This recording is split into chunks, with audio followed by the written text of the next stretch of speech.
I think suffering is one of those things where we all think that we understand it. And we all think that we know what it is. And I think we do. Everyone has some level of understanding of it.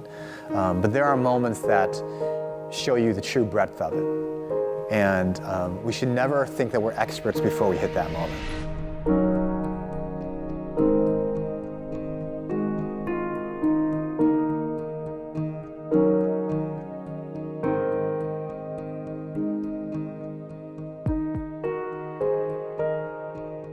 So my wife and I and our 2 kids, we felt called to plant a church in Washington, D.C. And so, we moved into the city, and the first day that we moved into our house was broken into. And before that, Carol was pregnant but miscarried our 3rd child. And so about 6 months after we started on the church planting journey, my wife felt something in her chest and went to the doctor to have it checked out. The biopsy results came back and revealed that not only was it breast cancer, but breast cancer of a very aggressive type.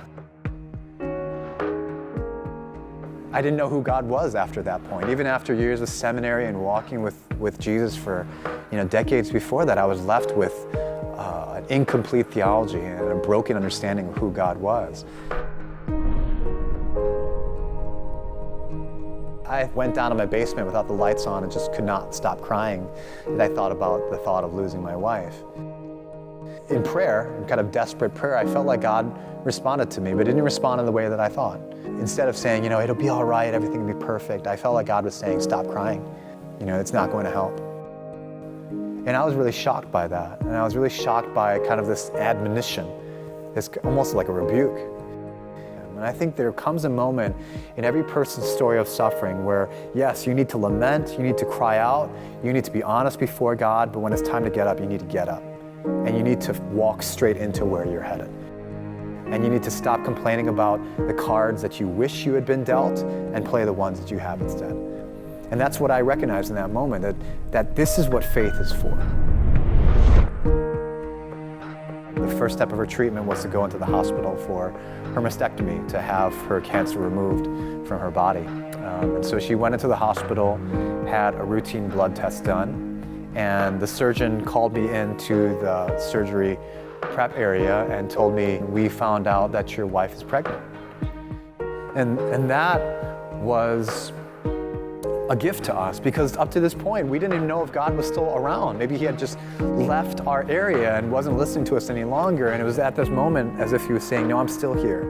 And I'm doing something and you don't get what I'm doing. But the evidence of it is this child that I'm going to give you.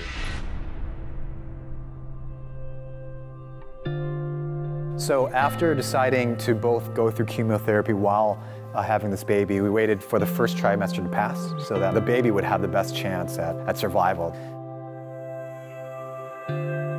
After hours of labor, it was September 9th of 2010, my son was born.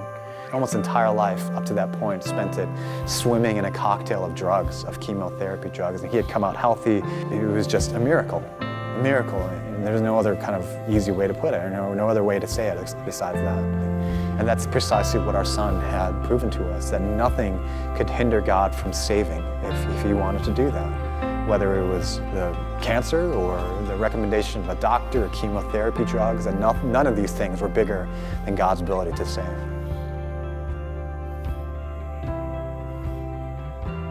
It's about a month after my son was born, a brand new study came out of MD Anderson, and the study said that women who are pregnant while they have breast cancer have a much higher rate of survival than non-pregnant women. For some reason, the mechanism is unclear, but babies serve as a potent medicine against breast cancer.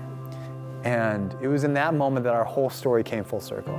Not knowing why God had given us this child, and not understanding it. Not understanding why my wife had gotten breast cancer in the first place. And after all these trials and everything, it was in the end as if God was saying to us, no one knew what your son would be for your wife but me. And I worshiped God that moment. I realized that God had been in control every single step of the journey. That he was there during the miscarriage.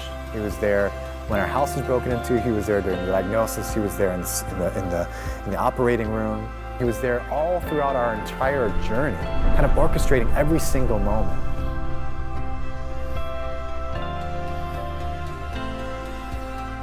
And so we had a fourth child that we named Lucy.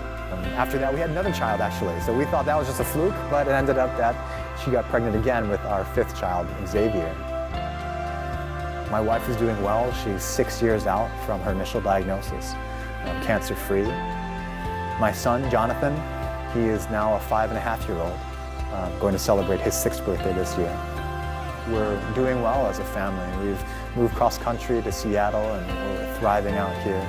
But we still live very much in what the lessons and the reality that we saw and that we learned in that time period. That we realized that God is not a God who's easily understood, and He's a God that's far bigger than our comprehension, but that His goodness is bigger than our comprehension, His wisdom as well. And we still live daily in that reality.